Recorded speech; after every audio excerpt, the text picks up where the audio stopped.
Hello, and welcome to the Barefoot Boy podcast.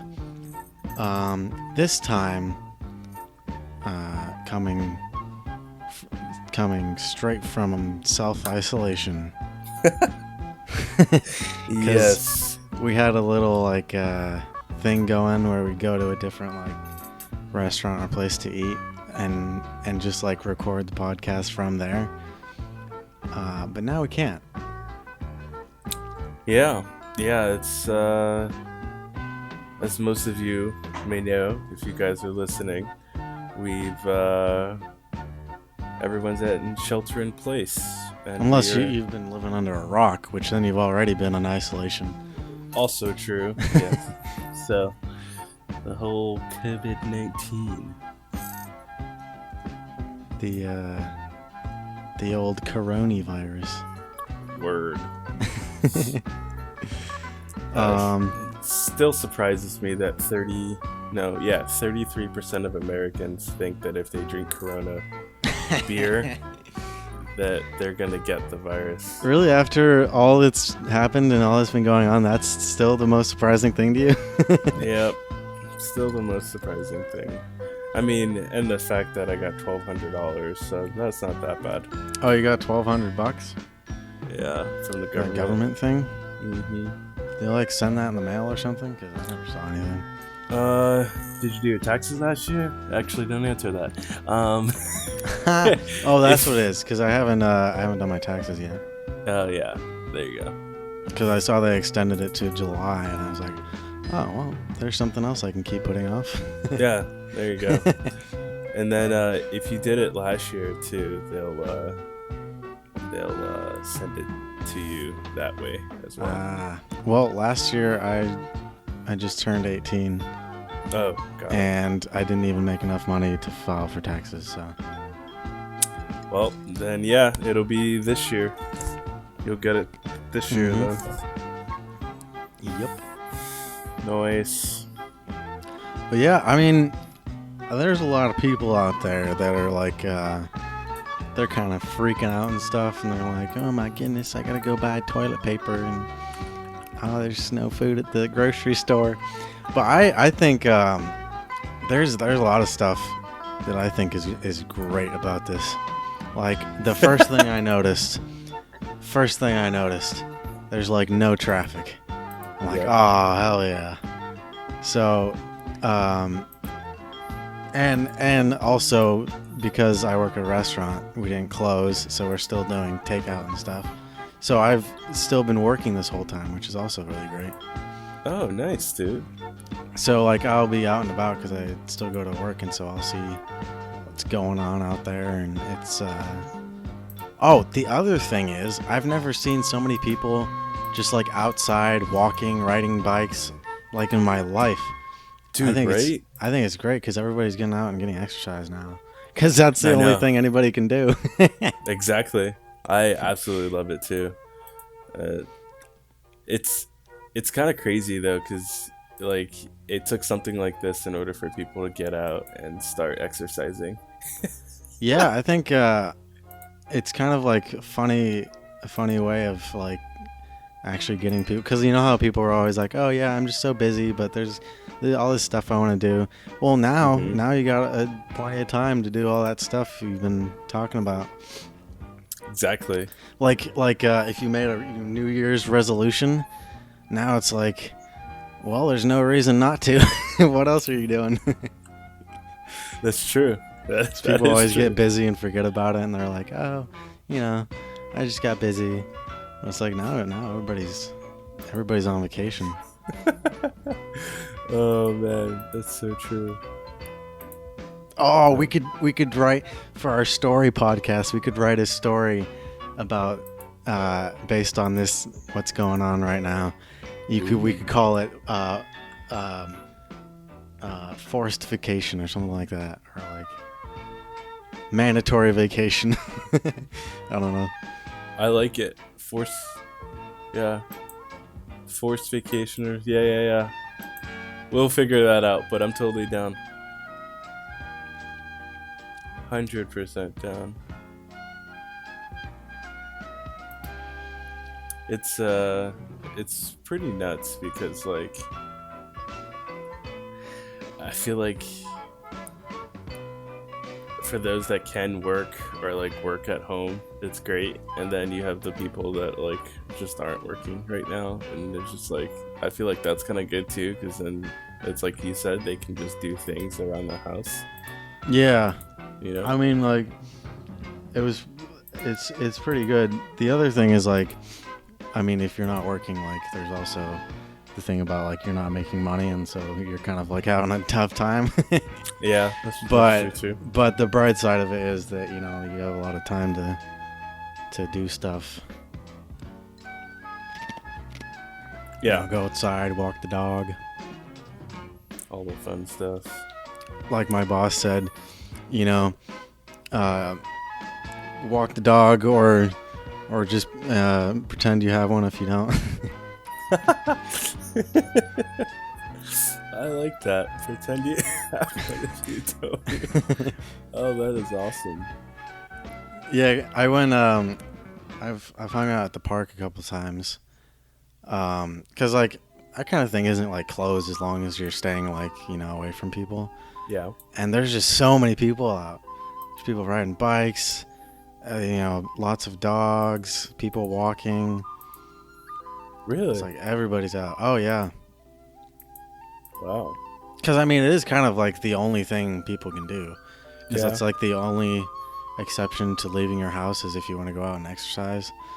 So just like everybody is out, like, well, it's the only way we can get outside. Yeah, and it's been really nice out too, actually. Yeah, the weather's getting nicer. So The weather's getting warm. I thought that was pretty cool. Yeah, there was the other day, like sometime last week, there was one really warm day. It was like actually hot. I was like, oh wow, this is almost like summer. Yeah, I think tomorrow, actually, it's gonna be like 80 degrees or something like that. Is it really 80? Yeah, I think It's really so. hot. Yeah, yeah, it's gonna be pretty nuts. Oh, I'm sorry. Friday's gonna be 82. Tomorrow's gonna be 71. Wednesday and Thursday is gonna be 77. Wow. Yeah, pretty crazy. So you got any new stories you've been thinking about? Oh, news stories. Yes. So, yes, I have.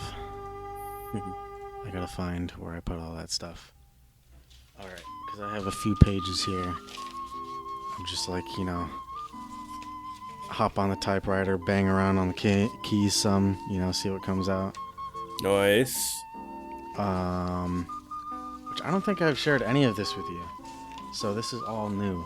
Sweet. So I wrote a thing for our idea because we came up with the idea about hold on, let me just go back over the ideas here. Okay. Because we came up with the the elderly serial killer in the scooter, then the meth trailer park, and then the hitchhiker or the hikers. Oh, hitchhikers. That could also be good. And then remember, so I was talking about the serial killer one, and then we came up with Norm the retired hitman. Mm-hmm. So I wrote a little like promo type thing, like just like almost like a hang on, I'll just read it. So this is Norm the retired hitman. I really like this idea. Like this could be interesting. So in the 1970s through 80s, he was the country's most prolific hitman. He was the go-to for large corporations who wanted to whack the competition and political assassinations. Throughout many government overthrows and high-profile targets, Norm managed to never be caught. This incredible talent for killing and evading the law granted Norm a lot of money over the years. He was able to settle down and retire in 1997. He bought a house in Toledo, Oregon, about 70 miles north of Portland. Now it's been 23 years since he retired at the age of 40. Over the years, he's traveled to various parts of the world, spent time restoring classic cars, and even started a band. But now, at the age of 63, all those things never brought him as much joy and fulfillment as killing. Traveling around the world and driving bitchin' cars just doesn't do it for him like the thrill of taking out a target. So, even in his old age, Norm decided to take up killing again, this time for fun. After so many years out of the game, he finds that the hit business has changed a lot and become very competitive. Instead of starting from scratch and building his reputation all over again, he decides to go it alone and kill for sport. As Norm would put it, hell, I've got plenty of money. Why not just kill for fun? Over the course of his long career, he built up a tolerance for seeing dead bodies, and now it's like second nature to him. You could say that Norm is a bit of a psychopath, but he wasn't born that way.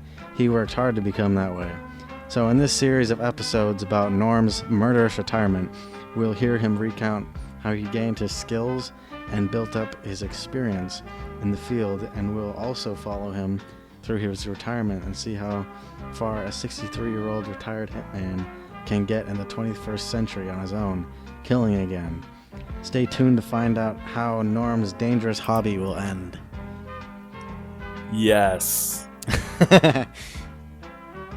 Like, we should work on that while I'm home not working. Right? I'm totally down. We got time, dude. We got lots of time. I really like that idea. I kind of like I can see us coming up with a lot of stuff for that. Yeah. Dude, I'm so down. So that one's pretty cool. Hitman. Cuz we can go back to his the beginning of his career back in the 70s, 80s, like old-timey, whatever, retro.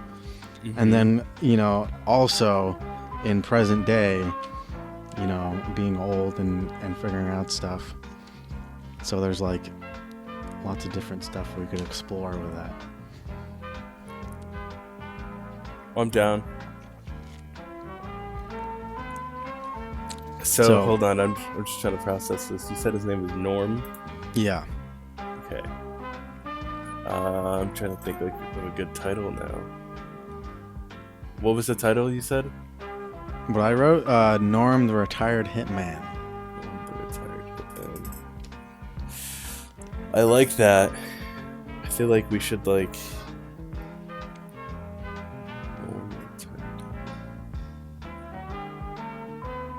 Yeah, it might just have to be that. I was trying to think of a way of like going to murder mystery without actually doing it, like if you say like for example the term blood ties. Oh. Right? Yeah. But you would have to incorporate some of his family and stuff, because blood ties also means blood, right? True, yeah. That's people you're related to. Yeah. So something along those lines, but we can figure that out later. I love that idea though. That's a great idea. Right? That could be fun. That's awesome. All right, so there's that one. And then the other one that could be really fun is this meth one, the meth trailer park. Because this could go all kinds of fun ways with the stuff. Okay. Because there's also this thing I watched, which also gave me a lot of ideas. Because I was like, oh, this I could use this so well on this. So anyway,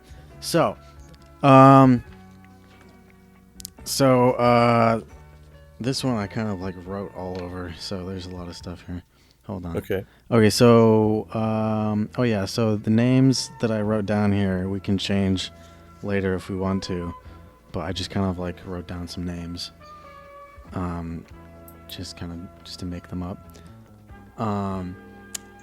So at first I was kind of like thinking like, okay, we could do something like it's in like Tennessee or Kentucky or like somewhere kind of like rural, like in the middle of the country.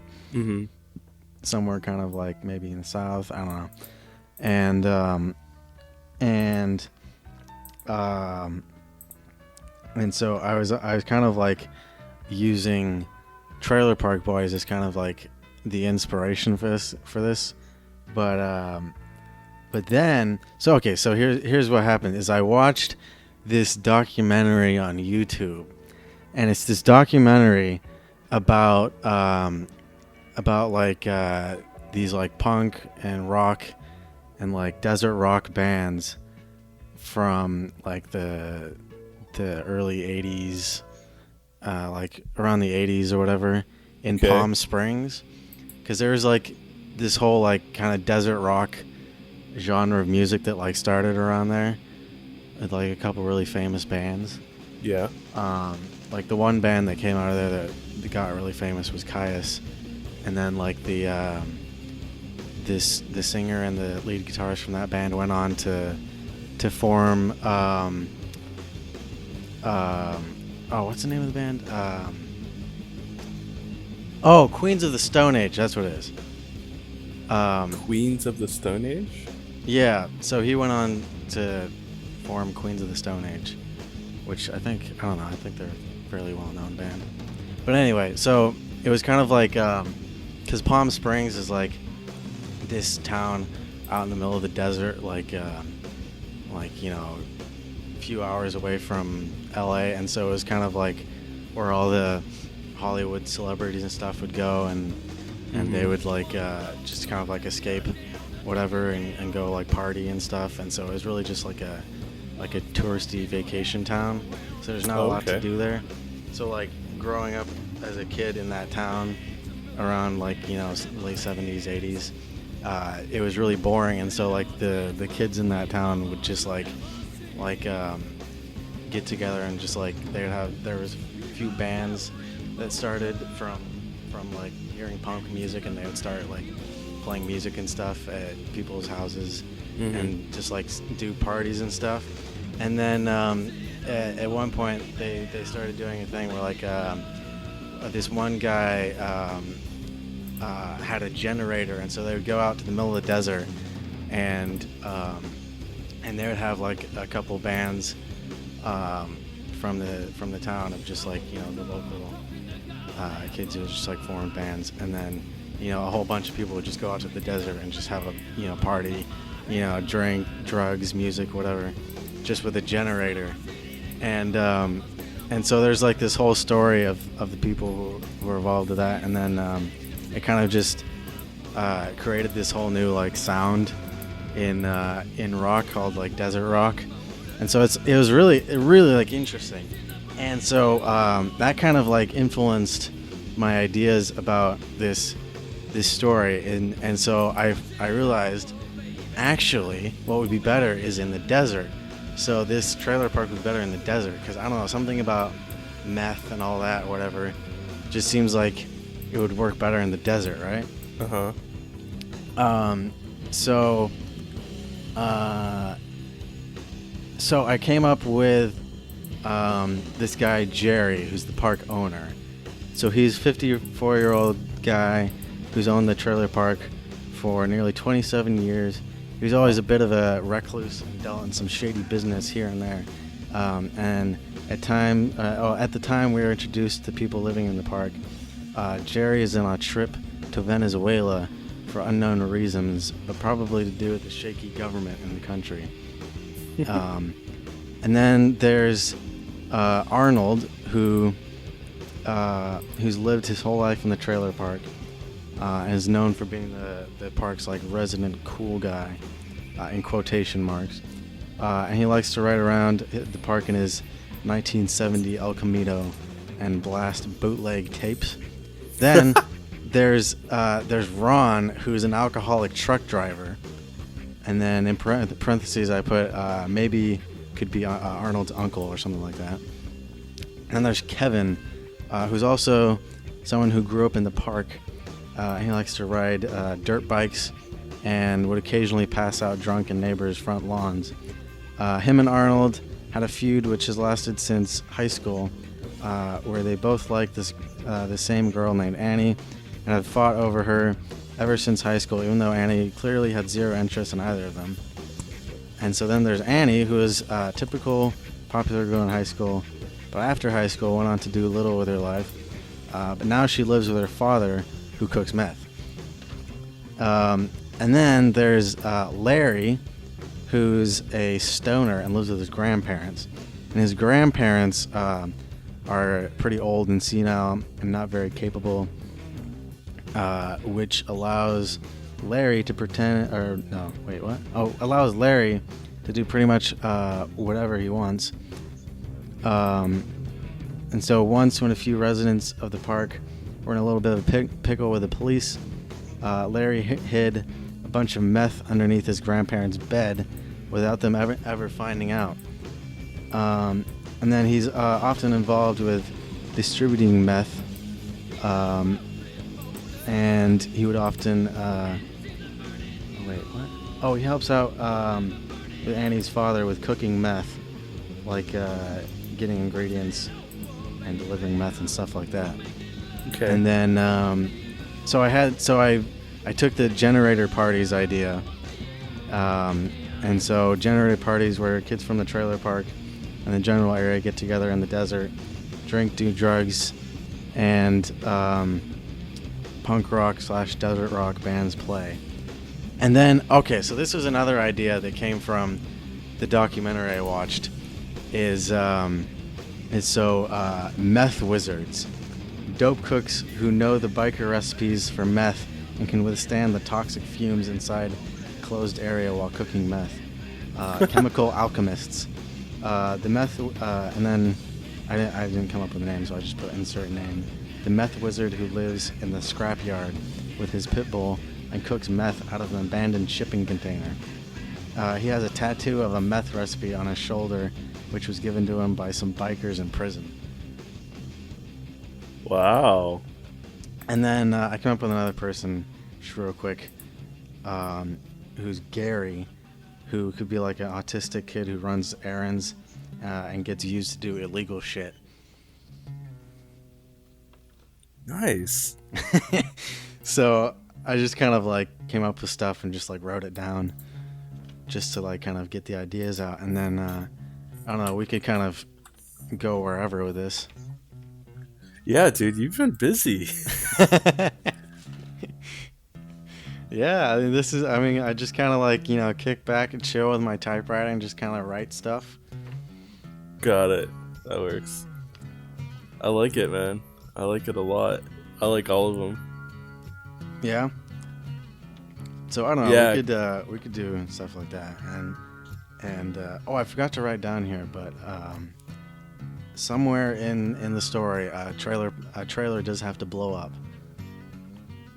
Of course. 100%. We have to blow up a trailer at some point. 1000% agree. 1000% agree. All right. You don't have these typed up, huh? No, piece of paper. Piece of paper. Okay. I could take a picture of it. Yeah, take a photo and send it to me. Okay. Cause I'm definitely down. Cause then what I could start doing is like, maybe I should create like an online server or something, and we can collaborate online. Oh, we could just do like Google Docs or something. Yeah, actually, you can do that. Sorry, that's my brain. Oh, we gotta program like a website where we can all like. Yeah. I'm down. Let's do it. Yeah. I should show you that documentary so you can get like the like kind of inspiration for like when you watch that, you'll like totally get like what I'm going for here. Okay. Just look it up. It's called like I think Desert Age. I'll just like send a link to you or something. But yeah, so that's the meth trailer park idea. I like that. Dude, that's like always a good story too. Because I mean, look at Breaking Bad, right? Yeah. Meth always makes for a great story. All the time. Those people are just nuts. Like something's wrong with them. Dude, if we ever like get kind of just stuck with like a writer's block or whatever, just don't really know, like, what should we, like we gotta come up with ideas, like just like fill in for the story, just like, just put like a random like tweaker in there and make them do some crazy shit. I'll spice it up. Oh yeah, 100%, 1000%. Call it like I don't know, like Uncle Raul or something like that, or just like or like Raul. or like Uncle Gerald. Gerald. Because then when they messed up, be like, damn it, Gerald. Damn it, Gerald. It'll be like Jerry from Parks and Rec. Oh, true. Damn it, Jerry. I'm sorry, guys. Oh man, that could be funny. Or there could just be like there could be like random tweakers who just like steal stuff. Mm-hmm. Be like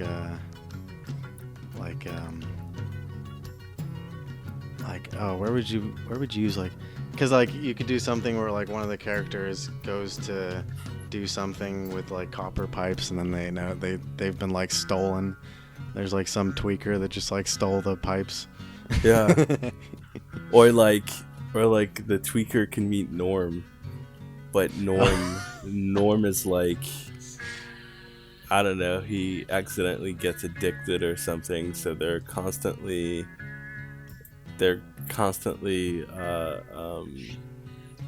connecting with one another, but Norm can't kill Gerald because I don't know, like he's like a long lost cousin, or he doesn't have it in him because Gerald is like literally mentally insane. Yeah, it's like Batman and the Joker, right? Like Batman will never kill the Joker because he needs the Joker, and the True. Joker will never kill Batman. Yeah, and we could have fun with people who are just like really insane, because it could be like because it's kind of like a remote little trailer park in the desert, so there could be like some real kooky people. Exactly. There could be like a tweaker lady who like steals random stuff and just like hides in a treehouse. Yes. I love it. I love all of it.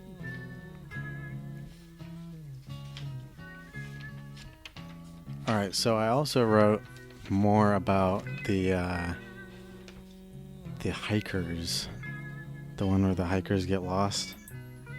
Okay. So this one, so I just made up a couple names.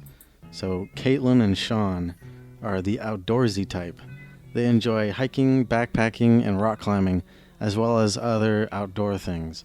Kate and Sean have been together for a little over 2 years, and Sean, unbeknownst to Kate, has been thinking about proposing. Kate, 22, is currently attending a veterinary school and working. And Sean, 24, works at a, what's it called, like a dispensary thing? Basically, he does stuff with drugs. Yeah, it's a dispensary. He like does weed or whatever. They live together in Colorado Springs, and while weed is legal in Colorado, other heavier drugs are still outlawed. Oh, right, because he's...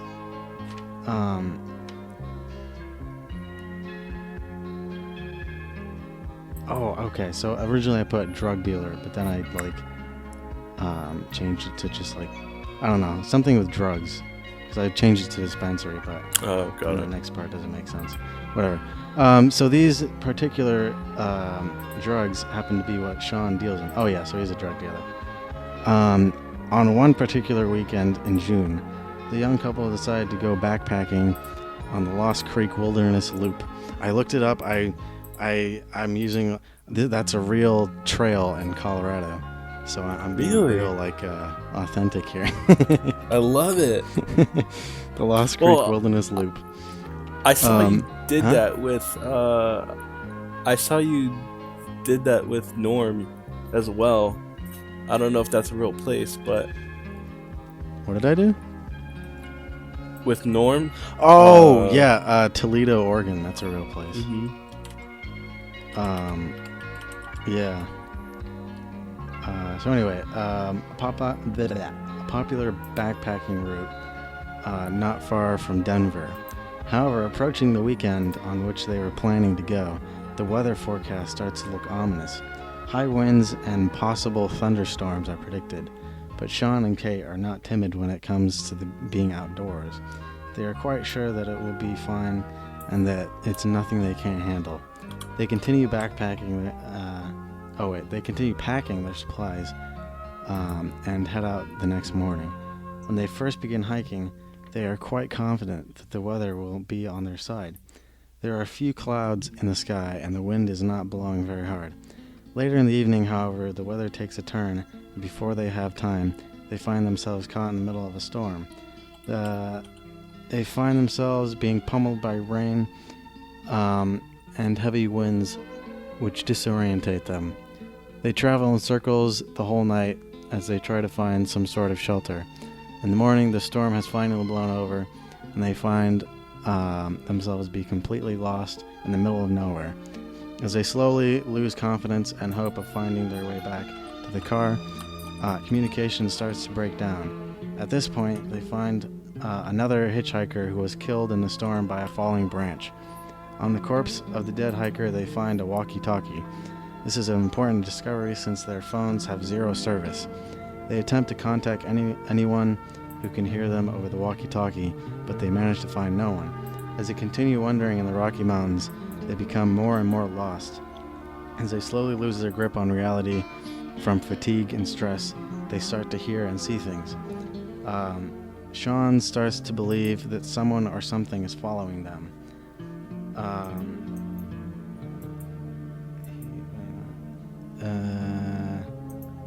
So he had taken an edible at the start of the hike and was now in a bad mental state after the storm, and getting lost in the dark had fucked him up. He had been suffering from paranoia ever since the storm had passed. He had taken the edible in the late afternoon the previous day before the storm had rolled in. Now 12 hours later, he was still not coming down. It was at this point that Sean's paranoia starts to make him think that people are talking to them over the walkie-talkie. Kate tries to convince him that there is no one talking to them. However, Sean takes a turn and starts freaking out, saying that the people on the walkie-talkie are trying to find them and kill them. He throws the walkie-talkie off the cliff in an attempt to keep the unknown people from finding them and killing them.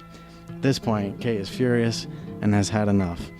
The walkie-talkie was the last straw, and now she is so angry that they decide to split up. After an hour or so, Sean is coming down from the edibles and realizes that they have made a mistake by splitting up. Sean tries to retrace his steps and find Kate. They'd been arguing about which way was the right way, so he knew which way she would have gone. Meanwhile, Kate discovers a footprint that is unlike hers or Sean's. She begins to think that this could be someone who could help them. She finds more of these same footprints a little further on. As she follows them, she finds a path She follows the path and finds that it leads to a hunting cabin. And that's all I wrote. Wow. So that could be interesting. Yeah, that could be very interesting. Okay.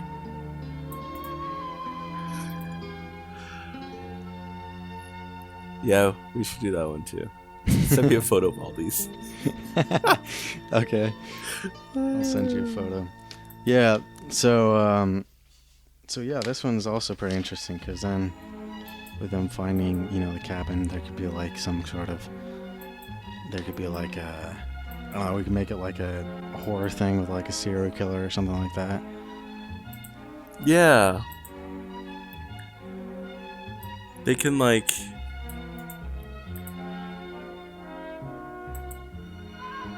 Oh man, I have so many ideas running through my head right now. I like it. I like it all. What are some of the Let's do ideas? it. Well, so like, you can do like a series, right? So you can do all three of these stories separately. Right. And then you can do stories where like they start to intertwine in people's lives, and then like the very last or the second to last of the series, or maybe even way before that, you can have them kind of like all in one story together. So you start off with separate stories just to build character and build the fact that people know them, Right. and then from there you build the story so that they're all a part of it. And then you just kind of like interconnect it all. Exactly. That could be interesting. Yeah, I think that would be very cool.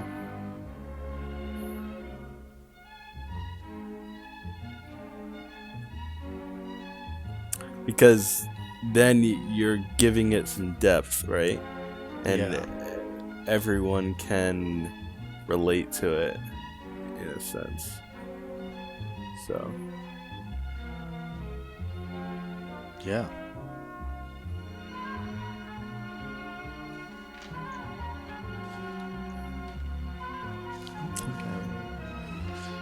Let's do it. Yeah, this could be pretty good. We could just do like we could just like hop on Skype more often and just like brainstorm ideas on Google Docs. I'm totally down for sure. I wish you had Discord. I really do. Oh yeah. But yeah, this is like good timing because like I don't know, something I've been, because like I'm kind of interested in like a lot of different things, but like recently I've been more interested in like writing and stuff like that. Really? Yeah. Huh. I didn't know that. That's good. Yeah, it's real good because like this is like turning into something that could be really fun. Yeah, dude. We can have our own blog and stuff. Like, we can record it once we get really good. And you took that audio editing class. Yeah. So. Oh, and that's a good point because we could have the podcast, but we could also have a blog type thing where we have the stories like written instead of audio. Exactly. Exactly. Which for the podcast, like when we record that, like how exactly would we do it? Like, in the format of like a script, so that there is, this person says this and then that person, or would there be more of like a narration, like somebody reading out of a book, or like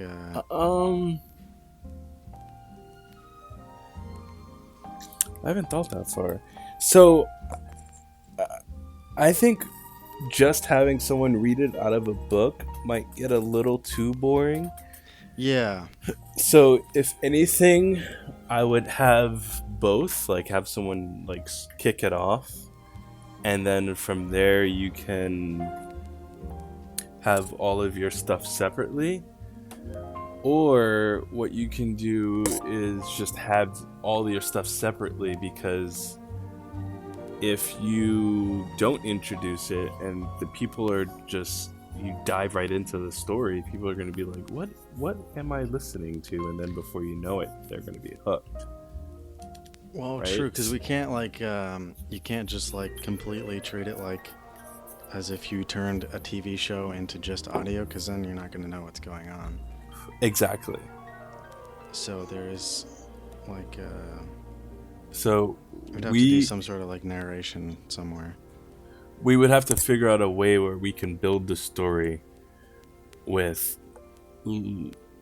as little as narration as possible, because I want people to be hooked to this thing. Right. Which I think is doable.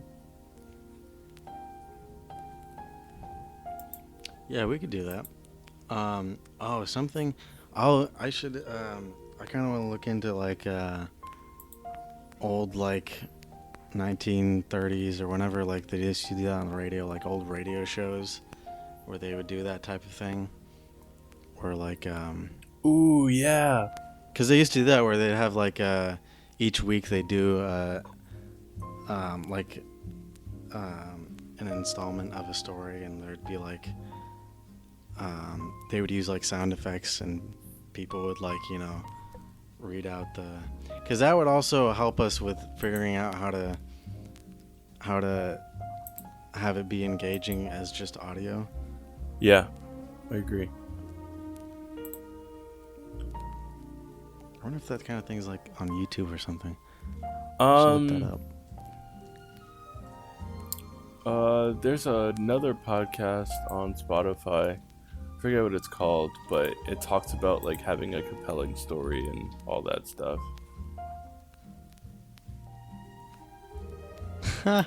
So there is that kind of thing on YouTube. I just looked it up.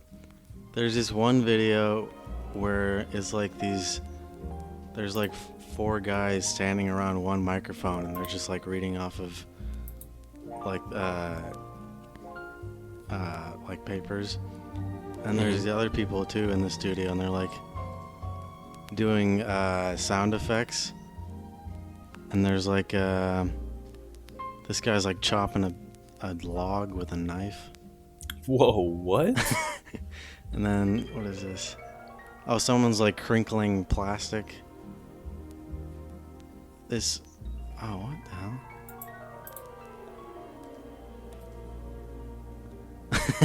This guy's talking into a box.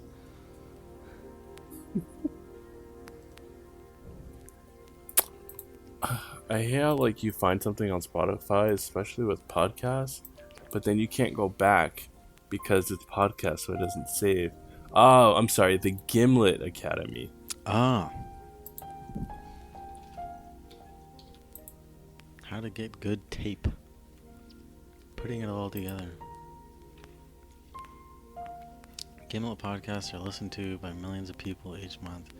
It's a slate of mostly narrative-style shows are known for their engaging content that holds a listener's attention and keeps an audience coming back for more. Gimlet co-founder Alex Bloomberg, what? Shares lessons. Is that the guy running for president? Gained from 20 years of working in audio about what it takes to produce a podcast. Oh no, episode. that's Michael Bloomberg. Entertains, educates, and connects with the listeners on an emotional level. There's something interesting. Is I think everyone else has also probably completely forgotten that there's an election. Oh yeah, 100%. Do you remember that's a thing? I actually forgot about it until you said something, to be honest. Yeah, right. I thought about that the other day. I was like, oh yeah, that's still a thing that's going on. Completely didn't cross my mind until you just said something. Yeah. The Democratic side I don't know who. They don't have a lot of good people going for them on that side. I don't even know who's running right now. I think like the only because Bernie Sanders is out of the race. He dropped out, and then Joe Biden's the only other one I can think of. And Joe Biden has like fucking dementia or something. Really? Like he can't even like he'll be up on stage just like talking about like who knows what. Or he'll like forget stuff, or he's just kind of like all over the place. And it's just like, what in the world? Huh. Like a while ago, before everybody forgot about the election, there was this one video of him like he was saying the name of like he was saying the phone number to he was saying to go text Joe to a phone number to show support or something. Mm-hmm. And he was like, go to Joe 23, text Joe to it's 23, go to Joe. And he's Oh my like gosh, completely are you just, serious? like, he didn't even know like the name of his own thing. Go to Joe. Are you good? Hit Joe. Oh, that is funny. So he says, this is what he says. If you agree with me, go to Joe 30330.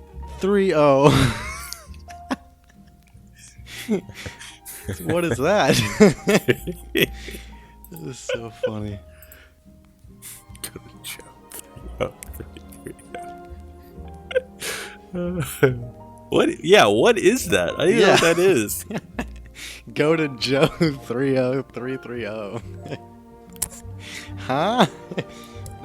It's like, come again? So I'm gonna look up here. Let's look up storytelling podcasts. Because honestly, I don't really know anything about this kind of podcast.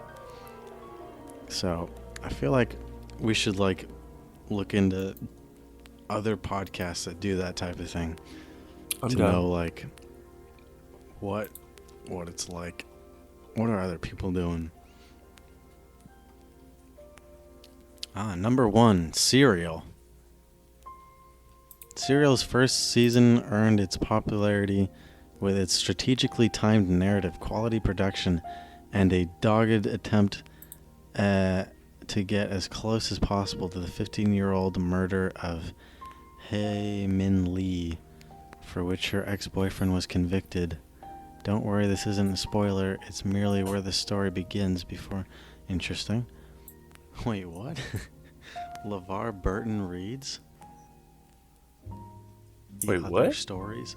There's a podcast called LeVar Burton Reads. LeVar Burton reads? Mm-hmm. That's interesting. Or how about Ear Hustle?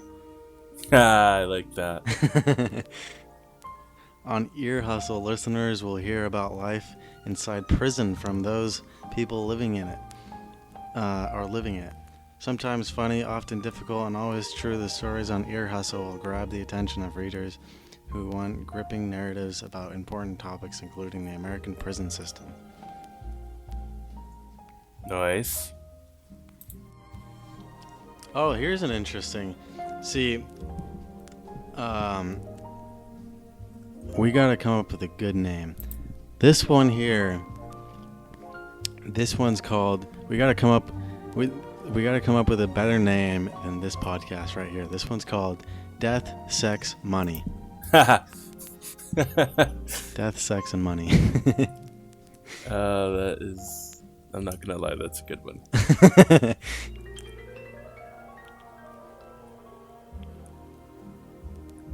That is a good one. Oh, this one's called Seriously ... That's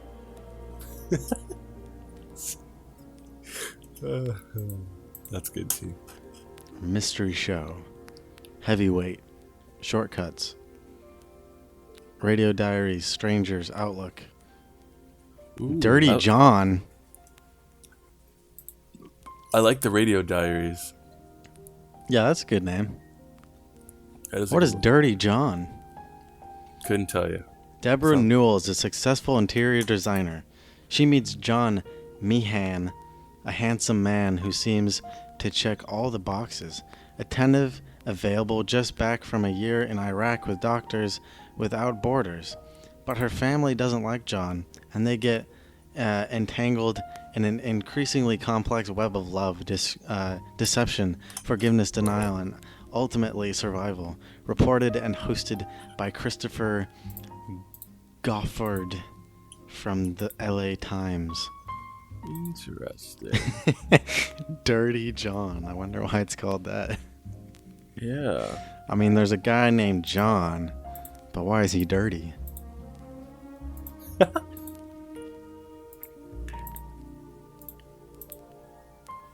The Kitchen Sisters present Rough Translation. This is actually happening.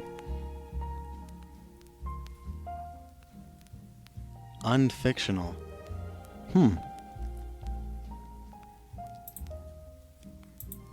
Alright, well, this is putting on, I think, more pressure for us to come up with a good name. Yeah, I agree. Now I feel like our name has to be, like, really good. Wait, what? Making Beyonce? WBEZ presents Making Beyonce, a new 3-part podcast series that explores Beyonce Knowles' rise from local talent shows to global music icon. Oh, this one's called Funny 'Cause It's True. What you got? Huh? Wait. No, that's the name? Yeah. Yeah, Funny. the name is Funny 'Cause It's True. Oh my jeez. What? This one's called XO. A show in the tradition of This American Life, sort of. It's different, obviously. Well, now I kind of want to listen to it. What the hell is that? This one's called Hey Girl. Hey girl. Well, this storytelling type of genre of podcast is a lot more popular than I thought. I didn't really know there's like this many podcasts. It's a podcast for everything, man. It's true, actually. There's a podcast for everything. Literally everything. Like, you know how people be like, hey man, let's start a band. Like, the new version of that is, hey man, let's start a podcast. Literally. Korean War podcast. Wait, what? Yeah. Our weekly podcast on the Korean War. Okay. History of Pirates podcast? Oh, I'm going to listen to this. I feel like you're like hooked now. I mean, it just keeps going. I'm still going. There's more podcasts. Oh, this one's called Asians in the House. Asian from the house? No, Asians in the House. Oh, I was about to say. I was about to say what?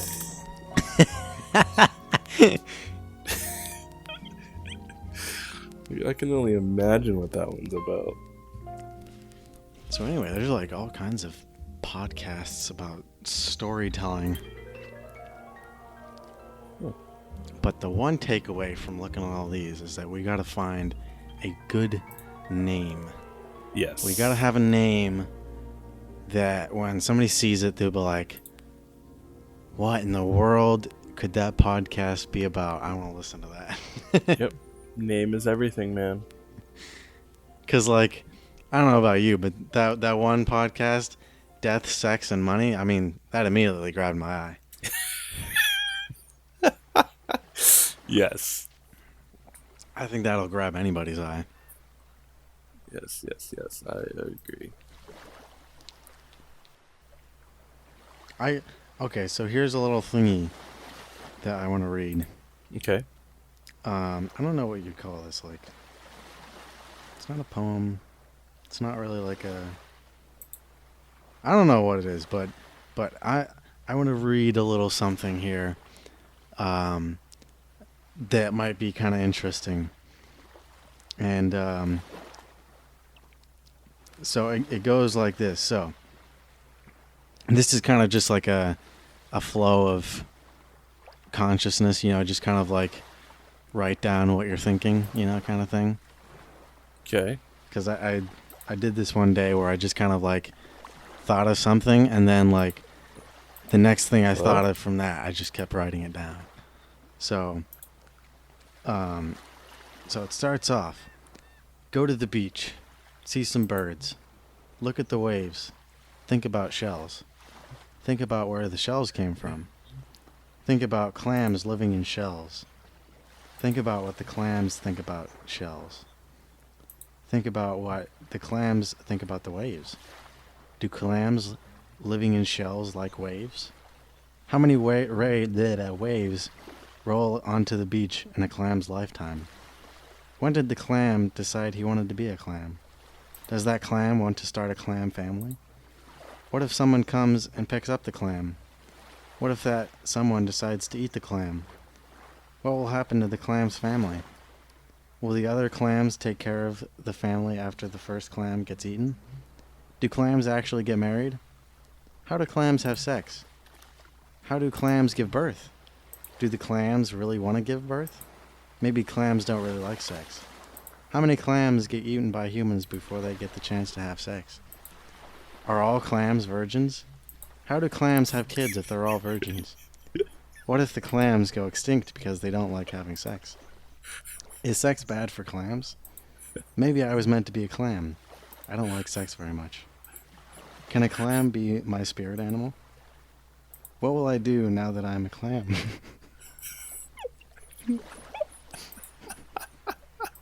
Is being a clam an easy life? Should clams be left alone? Was I really meant to be a clam? Maybe all sea creatures really just want to be left alone. Maybe sea creatures went under the sea to get away from everyone else. Should I go live in the sea? Would the sea creatures even like me? Maybe they wouldn't care. Maybe no one would pay attention to me in the sea. How many sea creatures go missing in the sea because no one is paying attention to them? So those, I think, are just some, important things to think about in life. Maybe, you can gain some knowledge from that pertaining to your own life. Thank you. That could be like a Jonathan Bob Ross kind of style. Yeah. An ASMR about clams. Yeah, exactly.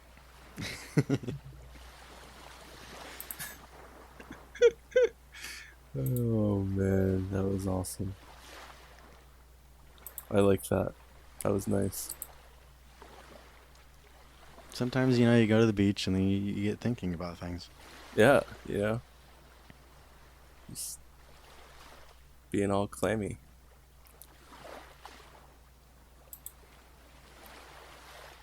Wait, where did you write that down if you went to the beach? Oh, good point. Yeah, I didn't actually go to the beach.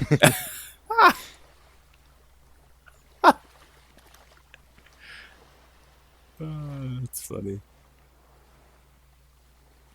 All right. Well, thank you very much for listening to this podcast. At the moment, we kind of just keep using it to talk about our story podcast. But I think it's fun. I like talking about that. and Same. some of the ideas are entertaining as well. And maybe you took this chance to think about clams. Word. So anyway, thank you for listening. This has been the Barefoot Boy, and This has been Keith Belmar.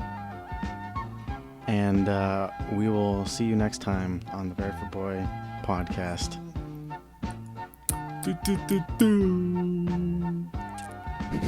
Nice one.